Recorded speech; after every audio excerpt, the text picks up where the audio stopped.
태풍이 기다려질 정도로 감당할 수 없는 폭염 속에서도 우리를 붙들어 주시고 인도하여 주시는 우리 아버지 하나님께 찬양과 경배를 드립니다. 요즘과 같은 이상 기온으로 삶의 균형이 무너지면 연세가 높으신 어르신들, 또 투병 생활 하시는 분들이 매우 힘들어 하십니다. 중보의 기도가 필요한 때입니다. 지난 한 주간 새벽 기도회 시간마다 우리 교회와 성도들을 붙들어 주시고 힘주시는 하나님 우리 아버지께 찬양과 경배를 드리면서 연약한 성도들을 위하여 기도하였습니다. 고난의 자리, 고통의 자리에 있는 성도들을 위한 중보의 기도를 드리면서 하나님께 감사를 드렸습니다. 하나님 우리 아버지는 우리들의 기도와 간구, 부르짖음을 들으시고 응답하시는 신실하신 하나님이시기 때문입니다. 할렐루야. 지난 한 주간 폭염 속에서도 어린이 여름 성경학교가 잘 진행되어졌습니다. 또 중고등부 생명 캠프도 잘 마치고 돌아왔습니다. 8월 중순에 중고등학생 전체를 위한 여름 수련회를 준비하고 있습니다. 모든 학생들 잘 참석할 수 있도록 힘을 모아주시고 기도해 주시기를 바랍니다. 교회는 세워졌으나 교회 학교가 없는 교회 이야기를 여러분 들어보셨습니까? 교회 학교는 있으나 성경학교는 할 수 없는 교회 이야기를 들으면서 가슴이 아팠습니다. 할 수 있을 때 다음 세대를 제대로 올곧게 세워 하나님 나라 이루어가야 할 일꾼으로 만들어야 할 사명과 책임이 우리에게 있음을 기억하고 하나님 허락하신 이 기회를 놓치지 않는 성도들, 믿음의 부모들이 되어지기를 간절히 바랍니다. 오늘의 말씀은 출애굽기의 말씀입니다. 창세기에는 믿음의 조상들 아브라함의 자손의 번영과 승리를 기록해 놓았습니다. 반면에 출애굽기는 애굽의 압제 아래에서 고난받고 있던 이스라엘 민족 히브리 사람들이 어떻게 애굽에서 탈출하는가 그 상황들을 기록해 놓고 있습니다. 출애굽의 사건은 구원의 사건입니다. 곧 바로와 애굽 죄악된 문화로부터의 해방과 자유 탈출을 의미합니다. 애굽에 살던 히브리인, 억압과 폭정 아래 신음하던 히브리 사람들이 어떻게 애굽을 떠나 젖과 꿀이 흐르는 가나안을 향해 전진할 수 있었는가에 대한 이야기들이 기록되어져 있습니다. 우리가 잘 아는 대로 히브리인들이 본래 살았던 곳은 가나안 땅입니다. 그들의 조상 아브라함과 이삭과 야곱이 하나님의 인도하심을 따라 살았던 땅, 가나안 땅입니다. 가나안 땅에 살던 히브리 사람들이 애굽으로 옮겨가 살게 된 것은 야곱의 아들 요셉 때문입니다. 7년 흉년을 견디다 못해 요셉이 총리로 일하던 애굽으로 이주했습니다. 요셉 덕분에 이민을 간 것이지요. 그랬던 그들이 430년간 애굽에서 눌러앉아 살게 되었습니다. 애굽 사람들과 함께 애굽 사람처럼 살았습니다. 살다 보니 이 애굽의 요셉의 후광이 있어서인지 생활에 불편함이 없었어요. 애굽 사람들이 하지 않는 목축을 하면서 살았기 때문에 큰 충돌도 없었습니다. 살만했습니다. 살다 보니 가족들도 늘어나게 되었고 재산도 늘어나고 부자가 되고 무시할 수 없는 힘과 능력, 권세도 갖게 되었습니다. 이제는 자신들이 돌아가야 할 가나안을 생각하지도 않았고 꿈꾸지도 않았습니다. 그들은 자신들이 애굽 사람이 된 것처럼 그렇게 살았습니다. 그러다가 큰 사건이 발생했어요. 출애굽기 1장 8절에 보면 요셉을 알지 못하는 새 왕이 일어났다고 기록하고 있습니다. 다시 말하면 애굽의 왕조가 뒤집어졌다는 것입니다. 새롭게 왕권을 차지한 왕과 그 추종자들은 가장 위험한 세력으로 이 히브리인들을 지목했습니다. 반란을 통해서 그들이 몰아낸 무리들과 이 히브리인들이 힘을 모으면 자기들의 권력이 위험하다는 판단을 하였습니다. 그때부터 이 히브리 사람들, 이스라엘 민족에게는 좋은 세상이 다 끝나버려요. 정권이 바뀌면 가장 먼저 하는 일이 자신들에게 맞선 세력들을 정리하는 거예요. 그 세상의 이치입니다. 세상이 뒤바뀌었어요. 권력 다툼으로 인해 왕권이 바뀌었습니다. 그때부터 이 백성들의 고난이 시작되었습니다. 이전 권력과 협조적인 사람들은 고난이 시작된 것입니다. 요셉을 알지 못하는 새 왕이 일어났다는 것은 요셉의 통치를 인정하고 그 민족을 알아주던 왕조는 무너지고 요셉의 통치와는 아무런 관계가 없던 사람들이 권력을 잡았다는 의미입니다. 세상이 바뀌어서 권력이 이동하면 어떤 일이 벌어지는지 우리 민족은 너무나 잘 알고 있습니다. 온몸으로 체험하고 있어요. 지금도 체험하고 있는 것이 현실입니다. 세상이 바뀌고 권력이 바뀌면 위험한 사람들, 위험한 세력들은 핍박을 받습니다. 다른 생각하지 못하도록, 다른 세력과 결탁하지 못하도록 길들이기 위해 무거운 짐을 지우고 괴롭게 하였어요. 애굽의 역사를 살펴보면 히브리인들이 애굽 땅에 살았던 기간이 430년, 그 가운데 260년은 요셉을 알아주는 왕조가 집권한 기간입니다. 나머지 170년은 요셉을 전혀 알아주지 않는 왕조가 집권하였습니다. 그런 배경으로 볼 때 히브리 사람들이 당한 고난의 시간은 170년입니다. 히브리 사람들은 고난의 초기에는 오히려 더 번성했어요. 1장 12절에 보면 그러나 학대를 받을수록 더욱 번성하여 퍼져나가니 애굽 사람이 이스라엘 자손으로 말미암아 근심하였다라고 기록되어 있습니다. 그래서 더 엄하게 일을 시켰습니다. 이제 히브리 사람들은 국가의 통제를 받는 노예가 되었습니다. 어려운 노동으로 그들의 생활을 괴롭게 했습니다. 하루 종일 쉴 틈 없이 일하게 만들었습니다. 한 걸음 더 나아가서는 인구 억제 전략을 시행했습니다. 남자아이는 태어나면 죽이고 여자아이는 살려두는 정책입니다. 이게 어찌 사람이 할 노릇입니까? 이렇게 애굽의 왕권을 잡은 자들과 히브리인들의 싸움은 계속됩니다. 끊임없이 계속됩니다. 그 세월이 무려 170년입니다. 처음에는 어찌어찌 견딜 수 있었겠지요. 공동체 의식으로 결속력을 다지고 이렇게 당해서는 안 된다는 각오를 하면서 힘을 모으기도 했겠지만 권력을 잡은 자들의 폭력과 압제를 당해낼 재주는 없었습니다. 도저히 자신들의 힘만으로는 견디기 어려운 상황이 되고 만 것입니다. 이런 어려운 과정을 통과하고 있는 히브리인들에게 새로운 소식이 전해졌습니다.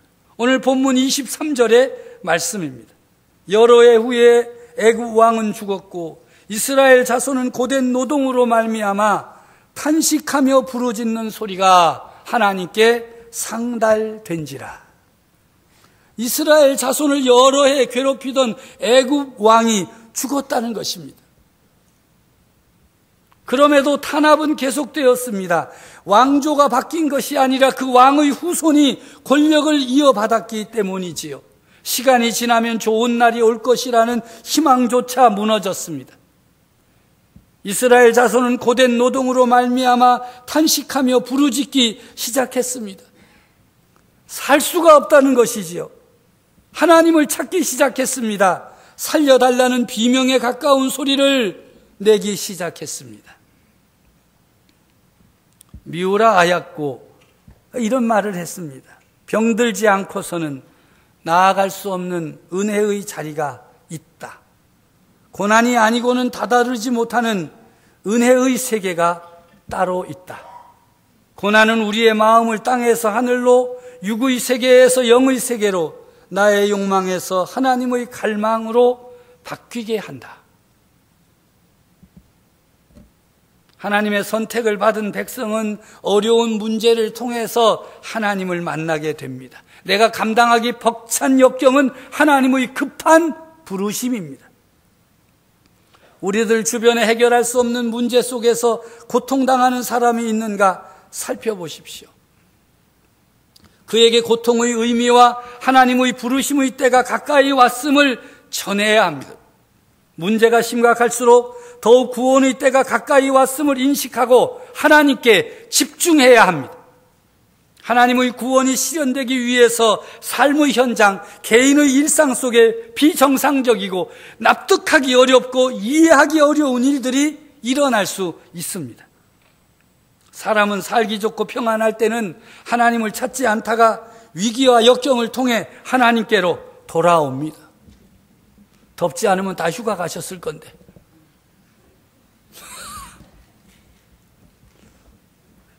잠시 쉬었다가 우리 찬양대도 이렇게 더운데 다 오는 걸 보니까 더 더웠으면 좋겠다 하는 마음이 지난주에 있었습니다.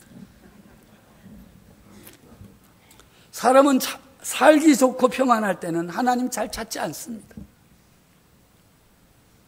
위기와 역경을 통해서 하나님을 찾고 하나님께로 돌아오는 것입니다. 고난은 우리를 기도하게 합니다. 고난은 우리를 겸손하게 만들어 절대자 하나님 앞에 무릎 꿇게 만듭니다.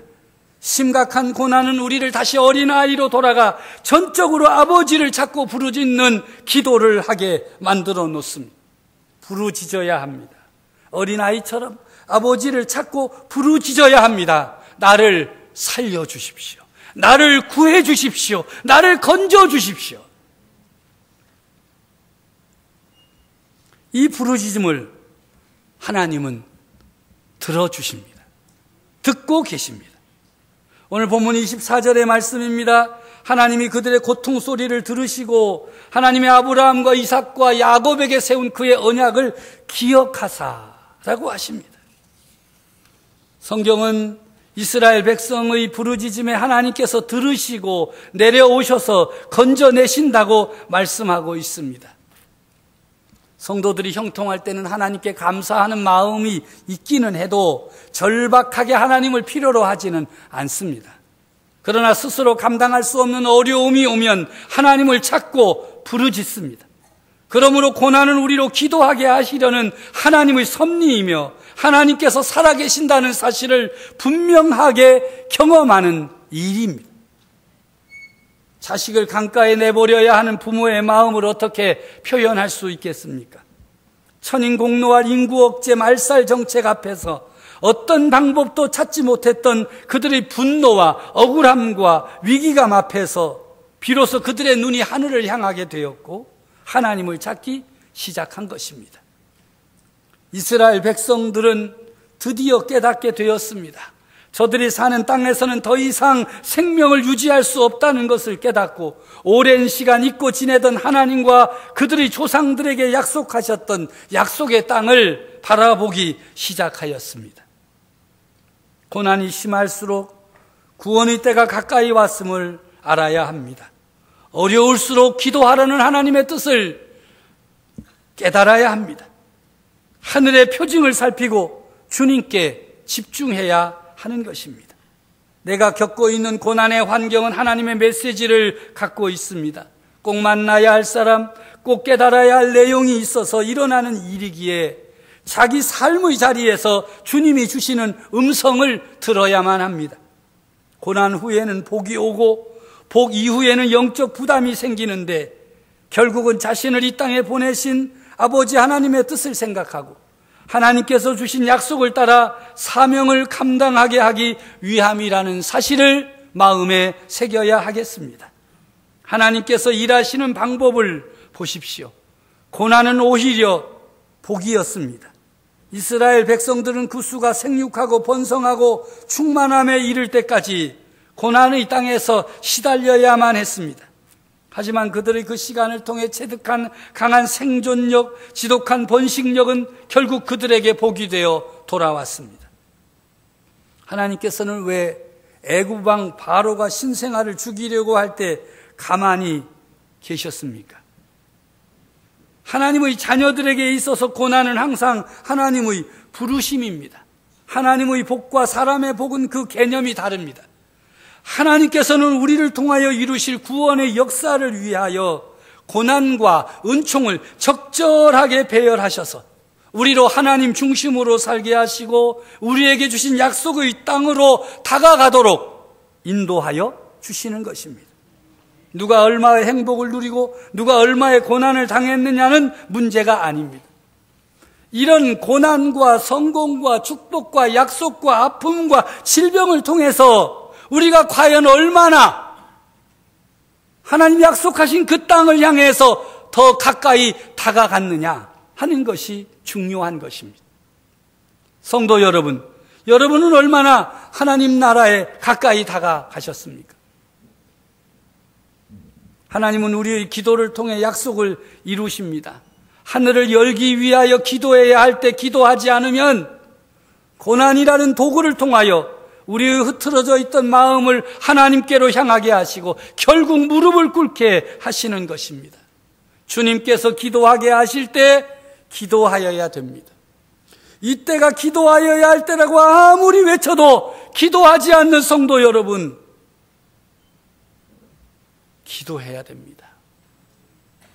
기도해야 할 사람은요, 하나님께서 강제적으로 무릎을 꿇게 해서라도 기도해야 합니다.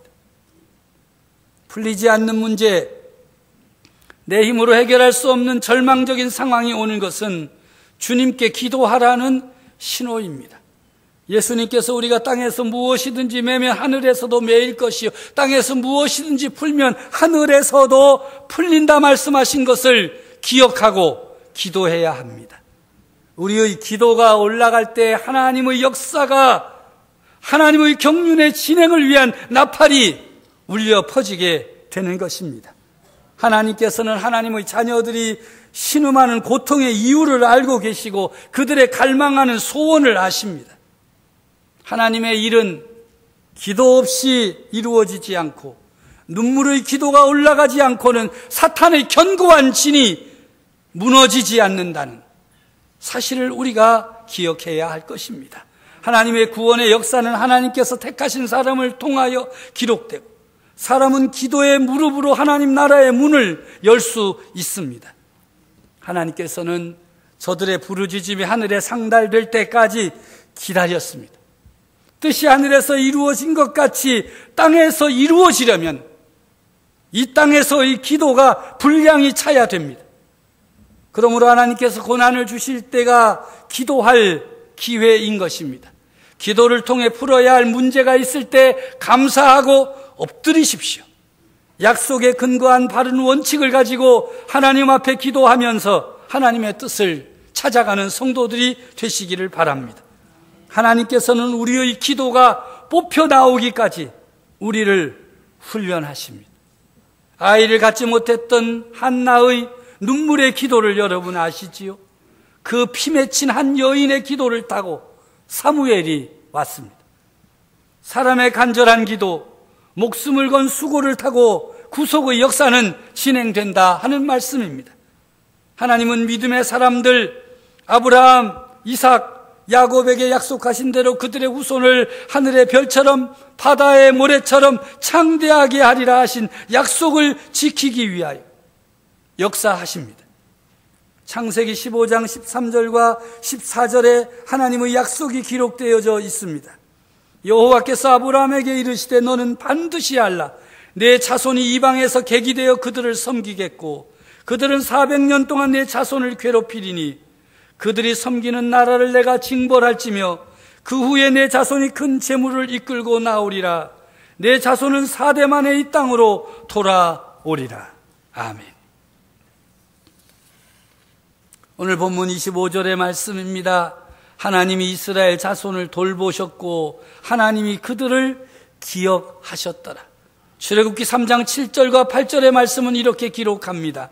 여호와께서 이르시되 내가 애굽에 있는 내 백성의 고통을 분명히 보고 그들이 그들의 감독자로 말미암아 부르짖음을 듣고 그 근심을 알고 내가 내려가서 그들을 애굽인의 손에서 건져내고 그들을 그 땅에서 인도하여 아름답고 광대한 땅, 젖과 꿀이 흐르는 땅으로 데려가려 하노라. 이 말씀에는 분명한 하나님의 의지가 표현되어 있습니다. 보고, 듣고, 알고, 내려가서 건져내고 인도하여 데려가려 하노라. 하나님께서는 이스라엘 백성들이 구원받을 때가 되었음을 알고 정치, 사회, 경제, 문화적 상황에 개입하셔서 그들로 하나님을 찾게 하셨습니다. 그들로 하나님을 향하여 부르짖게 하셨습니다. 하나님께서는 그들이 고통당하는 상황을 보시고 부르짖는 신음소리를 들으시고 그들의 근심을 아셨습니다. 그리고 그 상황 속으로 내려가서 건져내고 인도하시기 위하여 구속의 역사를 시작하십니다. 하나님은 약속하신 것을 기억하시고 실행하십니다. 하나님은 말씀하신 대로 이루어주시는 능력의 하나님, 신실하신 하나님이십니다. 하나님 우리 아버지는 하나님의 자녀들을 돌보아 주십니다. 친히 우리의 삶 가운데 오셔서 우리의 고통 가득한 신음소리와 절규에 가까운 비명소리, 그리고 하나님을 찾는 하나님의 자녀들의 기도에 응답하여 주십니다. 약속하신 대로 이루어 주십니다. 너희가 내 안에 거하고 내 말이 너희 안에 거하면 무엇이든지 원하는 대로 구하라. 그리하면 이루리라. 세상에서는 너희가 환난을 당하나 담대하라. 내가 세상을 이기었노라. 사랑하는 성도 여러분, 오늘도 하나님께서 우리에게 약속의 말씀을 주시고 그 말씀을 따라 일어서기를 원합니다. 여러 가지 고난과 환난과 아픔과 역경이 우리 앞에 있지만 그것은 곧 우리를 하나님께로 더 가까이 다가가게 하는 축복의 통로가 되는 것입니다. 왜냐하면 우리가 하나님의 자녀요, 하나님은 우리의 아버지이시기 때문입니다.